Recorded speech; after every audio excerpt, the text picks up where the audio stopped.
दर्शकबिन अहिले आवर विराटनगर.net हेर्दै हुनुहुन्छ भने यतिखेर तपाईँलाई हामीले आवर विराटनगरबाट यो प्रत्यक्ष प्रसारणमा जोडिरहेका छौँ।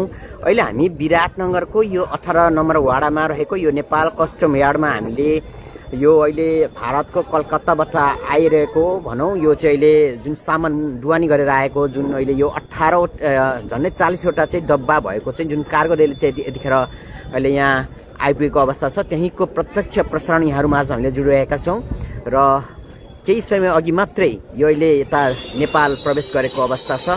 जम्मा 40 वटा जुन डब्बाहरू रहेको भनेर हामीलाई यहाँ अहिले यहाँ भन्सार कर्मचारीहरूले बताउनु भएको छ। अहिले यो देखिरहनु भएको छ यहाँ धेरैभन्दा धेरै यहाँ मानिसहरूको पनि उपस्थिति रहेको छ।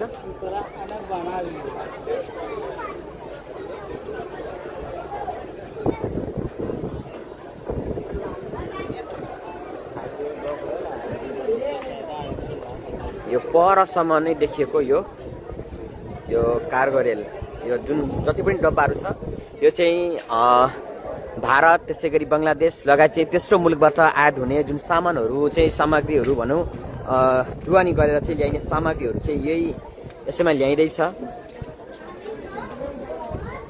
यो भन्सार कार्यालय हो यो आइसिपी र अहिले यहाँ धेरैभन्दा धेरै मान्छेहरूको पनि अहिले यहाँ सबै रहेको छ। यो गाडी यो जुन कार्गो हेर्नको लागि चाहिँ